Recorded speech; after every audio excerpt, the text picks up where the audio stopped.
سے ایک آیہ کریمہ تلاوت کرنے کا شرف حاصل کیا ہے۔ سب سے پہلے اس آیت کا ترجمہ سن لیں۔ ارشاد فرمایا ان ینصرکم اللہ، اگر اللہ تمہاری مدد فرمائے، فلا غالب لکم، تو دنیا میں کوئی تمہارے اوپر غالب نہیں آ سکتا۔ ظاہر ہے ایک طرف اللہ کی مدد ہو اور دوسری طرف پوری دنیا کی طاقت ہو تو پلڑا بھارا اسی کا ہوگا جس کے ساتھ اللہ کی مدد ہو۔ وَإِن يَخْذُلْكُمْ، اور اگر اللہ ہی تمہیں ذلیل کر دے، اللہ ہی تمہیں رسوا کر دے، فَمَنْ ذَا الَّذِي يَنْصُرُكُم مِّن بَعْدِهِ، تو بتاؤ اللہ کے سوا کوئی ایسا ہے جو تمہاری مدد کرے گا؟ کوئی ایسا ہے جس کے دروازے پہ جا کے تم مدد مانگو؟ وَعَلَى اللَّهِ فَلْيَتَوَكَّلِ الْمُؤْمِنُونَ، اور مومنوں کو اللہ پر ہی بھروسہ کرنا چاہیے۔ اس آیت کے پہلے حصے کو اگر آپ دیکھیں، ارشاد فرمایا اگر اللہ تمہاری مدد کرے پھر دنیا میں کوئی تمہارے اوپر غالب نہیں آ سکتا۔ آج اگر ہم اپنے آپ کو دیکھیں کہ ہم غالب ہیں یا مغلوب ہیں، ہم حاکم ہیں یا محکوم ہیں، تو جواب یہی آئے گا مسلم امہ کی حالت دیکھنے کے بعد کہ ہم مغلوب ہیں، غالب نہیں ہیں، ہم محکوم ہیں، حاکم نہیں۔ آج ہمیں اپنا ملک چلانے کے لیے بھی اغیار کے سہارے کی ضرورت پڑتی ہے۔ کبھی ہم ورلڈ بینک کے پاس جاتے ہیں، کبھی ہم IMF کے دروازے پہ جاتے ہیں، کبھی کسی ملک کے پاس، کبھی کسی ملک کے پاس۔ اس کا مطلب ہے ہم مغلوب ہیں، ہم غالب نہیں۔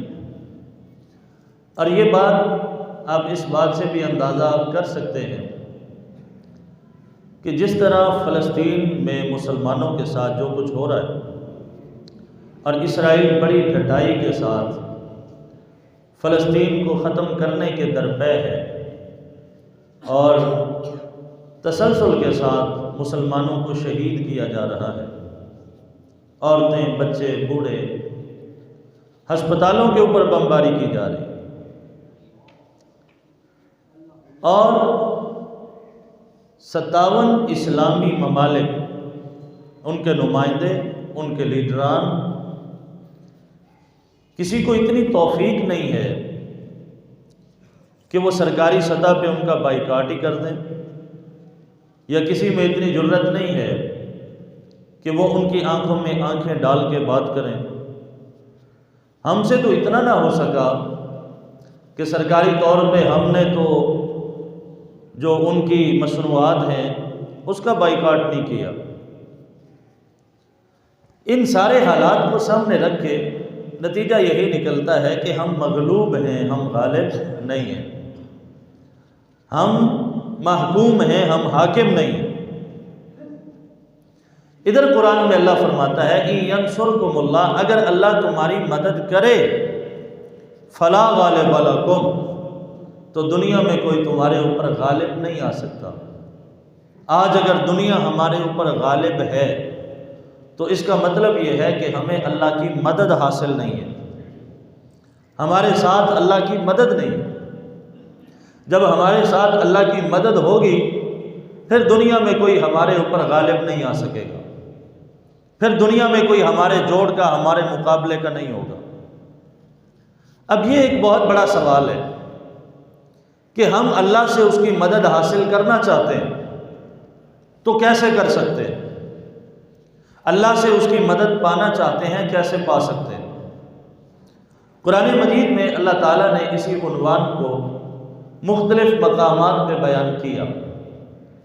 سورہ محمد کی آیت ہے، بسم اللہ الرحمن الرحیم، یا ایھا الذین آمنوا ان تنصروا اللہ، اے ایمان والو اگر تم اللہ کی مدد کرو، ینصرکم، وہ اللہ تمہاری مدد فرمائے گا۔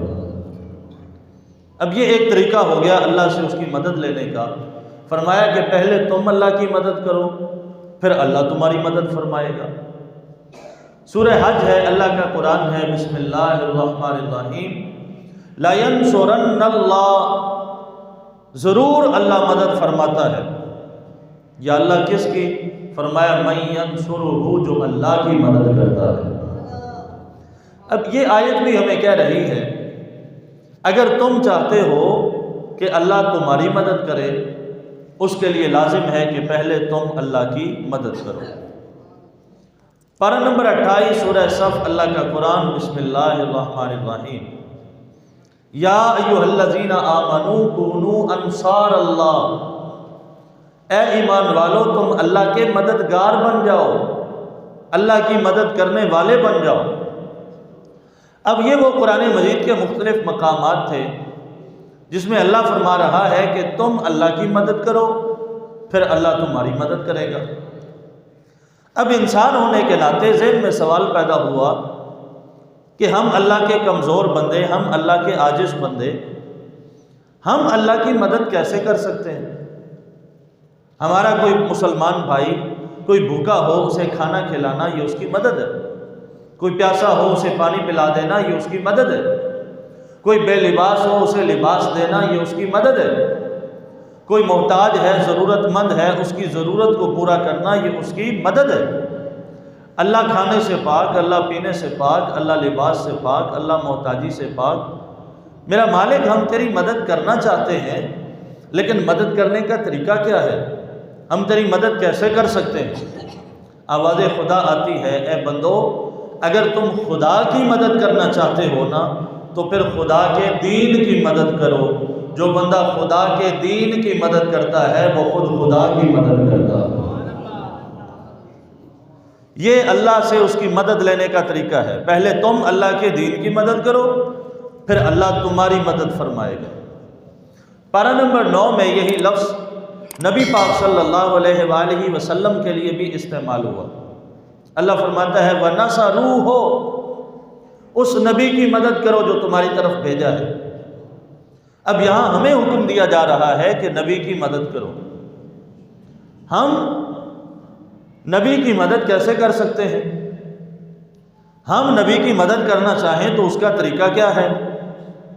ظاہر ہے قرآن قیامت تک کے لیے ہے تو اس کا حکم بھی قیامت تک کے لیے ہے۔ وَنَصَرُوهُ، نبی کی مدد کرنا یہ حکم بھی قیامت تک کے لیے ہے۔ تو ہم نبی کی مدد کرنا چاہتے ہیں، اس مدد کرنے کا طریقہ کیا ہے؟ تو نبی کی مدد یہ ہے کہ جو بندہ نبی کے مشن کی مدد کرتا ہے وہ خود مصطفیٰ کی مدد کرتا ہے۔ اب بات واضح ہو گئی، اگر تم چاہتے ہو خدا کی مدد کرنا تو پھر خدا کے دین کی مدد کرو، اگر رسول اللہ کی مدد کرنا چاہتے ہو تو میرے نبی کے مشن کی مدد کرو۔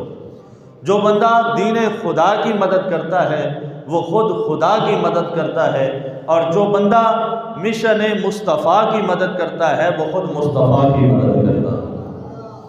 اللہ سے اس کی رحمت لینے کا یہ طریقہ ہے کہ اللہ کے دین کی مدد کی جائے، اللہ کے دین کے ساتھ کھڑا ہوا جائے۔ اور جب ہم اللہ کے دین کے ساتھ کھڑے ہو جائیں گے پھر اللہ فرماتا ہے فَلَا غَالِبَ لَكُمْ، دنیا میں کوئی بھی بندہ تمہارے اوپر غالب نہیں آ سکتا، پھر ساری دنیا مغلوب ہوگی، تم غالب بن جاؤ گے۔ رہی بات ساز و سامان کی، رہی بات دنیا کے ایٹمی پاوروں کی، اور رہی بات جو جنگی ساز و سامان ہے یا آلات ضرب و حرب ہیں ان کی، تو یہ ہمارا عقیدہ ہے، ایمان ہے، جو فتح ہوتی ہے وہ اسباب کی وجہ سے نہیں ہوتی، فتح اللہ کی رحمت کی وجہ سے ہوتی ہے، فتح اللہ کی مدد کی وجہ سے ہوتی ہے۔ اگر کوئی کہے کہ فتح ہوتی ہے اسباب کی وجہ سے، آلات ضرب و حرب کی وجہ سے، جس کے پاس آلات ضرب و حرب زیادہ ہیں وہ فتح پا جاتا ہے، تو آپ بدر کا مطالعہ کریں، آپ احد کا مطالعہ کریں، ایک طرف افراد کی کثرت ہے، ایک طرف آلات ضرب و حرب کی کثرت ہے، اور دوسری طرف مصطفیٰ صلی اللہ علیہ وآلہ وسلم کے جانثار صحابہ ہیں، آلات ضرب و حرب کم ہیں، لیکن پھر بھی فتح کا صحرا ان کے سر ہے، پھر بھی کامیابی کا صحرا ان کے سر ہے۔ اس کا مطلب یہ ہوا کہ آلات ضرب و حرب کی وجہ سے فتح نہیں ملتی، افراد کی کثرت کی وجہ سے فتح نہیں ملتی۔ فتح جب بھی ملتی ہے اللہ کی رحمت، اللہ کی مدد کی وجہ سے۔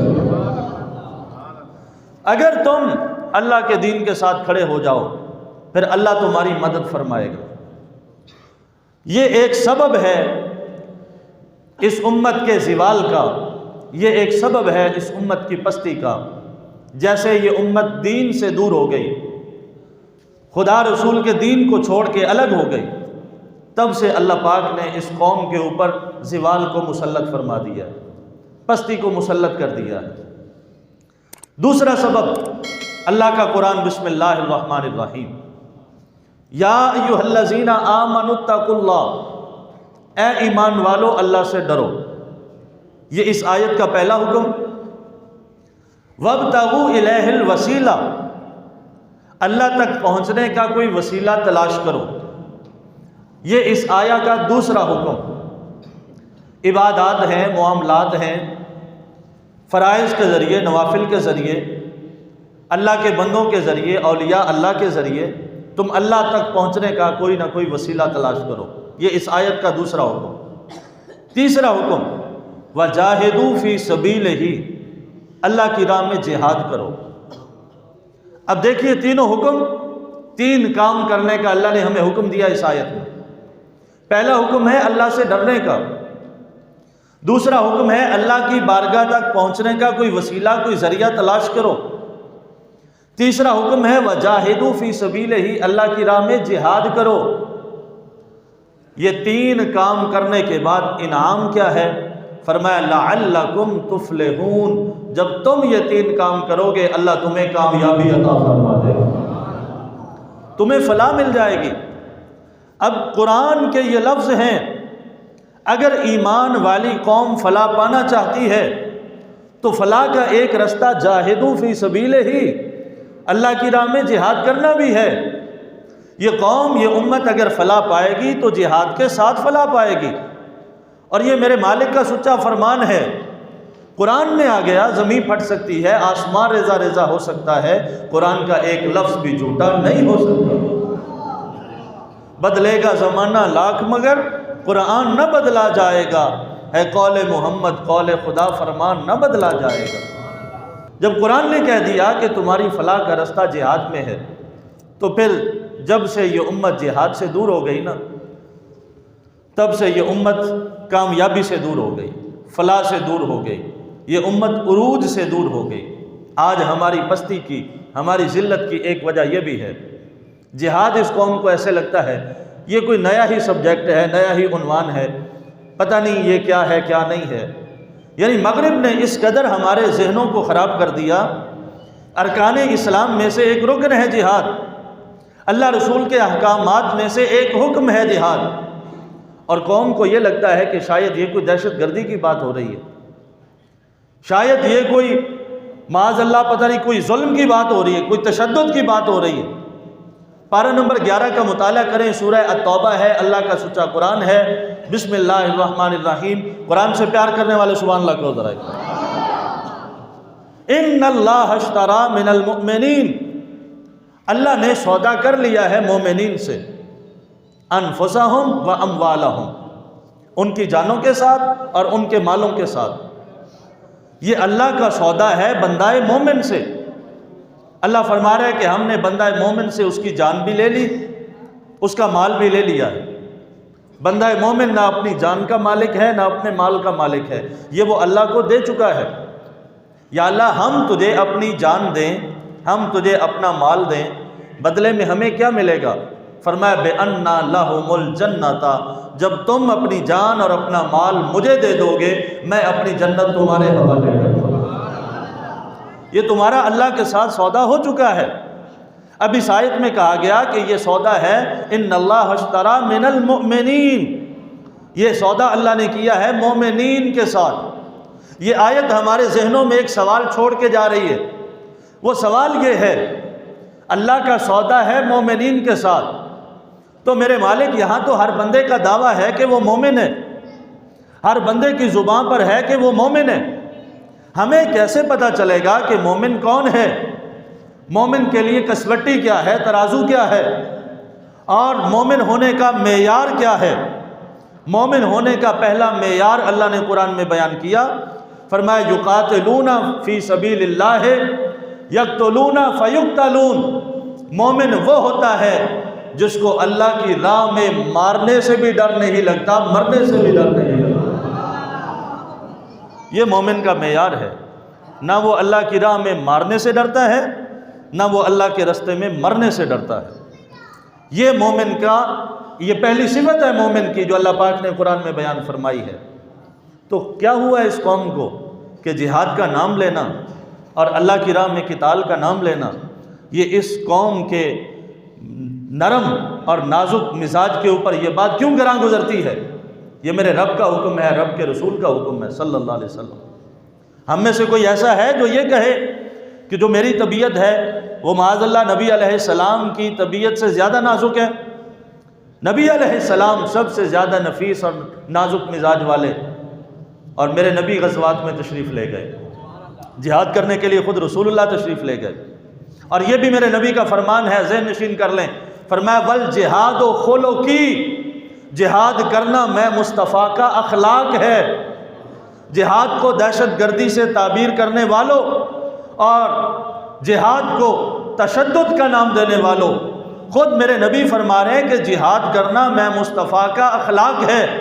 بات سمجھ آ گئی کہ میرا نبی اگر کسی دشمن کو معاف کر دے یہ بھی میرے نبی کا اخلاق ہے، تلوار لے کے میدان جہاد میں چلا جائے تو یہ بھی میرے نبی کا اخلاق ہے۔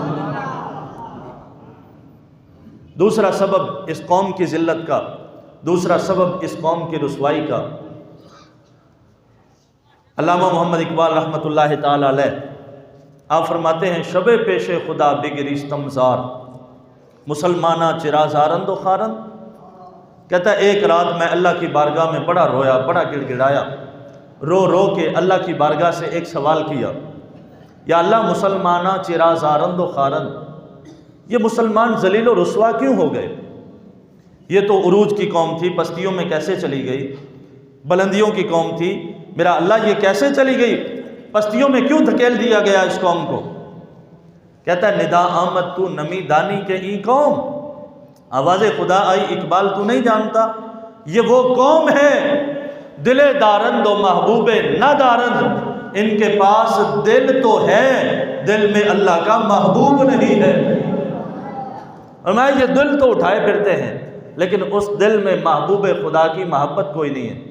جو قوم اپنے دلوں سے محبوب خدا کی محبت کو نکال دیتی ہے اللہ اس قوم کو عروج سے نکال دیتا ہے، اللہ اس قوم کو بلندیوں سے نکال دیتا ہے۔ آج میرے سمیت ہر بندہ اپنا محاسبہ کرے، کیا اس طرح ہم رسول اللہ سے محبت کرتے ہیں جس طرح کرنے کا حق ہے؟ کیا ہمارے دلوں میں خدا کی محبت اتنی ہے جتنی محبت کرنے کا حق ہے؟ ہماری محبتیں کیا ہیں؟ ہماری محبتوں کا مرکز اور محور کیا ہے؟ اللہ نے قرآن مجید میں اس کا نقشہ کھینچا۔ میں قرآن کی آیت تلاوت کرنے لگا ہوں، ہر بندہ محاسبہ کرے کہ ہماری جو محبتیں ہیں وہ انہی اشیاء کے ارد گرد گھومتی ہیں، ہماری محبت ان سے باہر کوئی نہیں۔ بسم اللہ الرحمن الرحیم، زین للناس حب الشہوات، لوگوں کی نظروں میں خواہشات کی محبت کو سنوار دیا گیا ہے۔ یہ جو لوگ ہیں یہ اپنی خواہشات سے محبت کرتے ہیں، اپنا جو کچھ دل نے کہا، جو کچھ نفس نے کہا بس کر گزرے، خواہشات کی محبت ہے۔ اسی لیے میرے نبی نے ارشاد فرمایا تھا لا یؤمن احدکم، کوئی بندہ اس وقت تک کامل ایمان والا نہیں ہو سکتا حتی یکون ہواہ تبعا لما جئت بہ، یہاں تک کہ وہ اپنی تمام تر خواہشات کو اس کے تابع نہ کر دے جو میں اللہ کی طرف سے لے کے آیا ہوں۔ فرمایا جو اپنی مرضی میں مصطفیٰ کی مرضی کے مطابق کر لے اور جو اپنی خواہشات کو اللہ رسول کی مرضی کے ساتھ ڈھال لے، میں ضمانت دیتا ہوں وہ میری نظر میں بھی کامل مومن ہے، خدا کی نظر میں بھی کامل ہے۔ لیکن زین للناس حب الشہوات من النساء، عورتوں کی محبت، والبنین، بیٹوں کی محبت، والقناطیر المقنطرۃ من الذهب والفضہ، سونے اور چاندی کے ڈھیر کی محبت، مال کی کثرت، یہ بھی آ جائے، یہ بھی آ جائے، وہ بھی آ جائے۔ الہاکم التکاثر حتی زرتم المقابر، اللہ فرما رہا ہے تمہیں کثرت نے ہلاک کر دیا۔ یہ جو زیادتی کی خواہش ہے نا، فلاں بھی مل جائے، فلاں بھی مل جائے، اس چیز نے تمہیں ہلاک کر دیا ہے۔ حتی زرتم المقابر، یہاں تک کہ تم قبروں تک جا پہنچتے ہو اسی زیادتی کو لے کر کے۔ حدیث میں آتا ہے ابن آدم اتنا حریص ہے، اگر اسے سونے کی 2 مکمل وادیاں مل جائیں، یہ تیسری کی بھی خواہش کرے گا، اللہ مجھے تیسری وادی بھی دے دے۔ یہ کثرت ہے جس نے اس امت کو ہلاک کر دیا۔ والقناطیر المقنطرۃ من الذهب والفضہ، یہ ہماری محبتوں کا مرکز اور محور ہے۔ والخیل المسومہ، نشان زدہ گھوڑے، مراد اس سے سواری ہے۔ یہی ہماری محبت ہے، یہی ہماری محبت کا مرکز ہے۔ اچھی سے اچھی سواری لینے کی کوشش میں ہم ساری زندگی گزار دیتے ہیں۔ یعنی جو بندہ جس حال میں ہے، آپ کو وہ اس حال میں راضی نہیں ملے گا، وہ اللہ کی رضا پہ اللہ کا شکر ادا کرتا ہوا نہیں ملے گا۔ حتیٰ کہ جس کے پاس کوئی 1 کروڑ روپے کی سواری بھی ہوگی تو وہ اس سے اوپر والی سواری کے چکر میں ہے، وہ اس کو اور زیادہ کرنا چاہتا ہے، وسیع کرنا چاہتا ہے۔ فرمایا یہ تمہاری محبتوں کا مرکز ہے، محور ہے۔ والانعام، اور جانوروں کی محبت۔ اب جانور جس کے پاس 10 ہیں وہ 15 کے چکر میں ہے، 15 والا 20 کے، 20 والا ان کو 50 کرنے کے چکر میں ہے، 50 والا 100 بنانے کے چکر میں ہے۔ یہ تمہاری محبتیں ہیں۔ اور آگے ارشاد فرمایا والحرث، اور کھیتیوں کی محبت۔ یہ لوگوں کی نظروں میں اس کو سجا دیا گیا، سنوار دیا گیا ہے۔ اور ان ساری محبتوں کو سامنے رکھیں اور قرآن کا یہ جملہ بھی سامنے رکھیں، کس قدر میرے مالک نے فکر دلائی۔ فرمایا ذالک متاع الحیات الدنیا، یہ جتنی بھی محبتیں ہیں جو تمہارے دل و دماغ میں رچ بس گئی ہیں، فرمایا یہ تو دنیا کی زندگی کا سامان ہے۔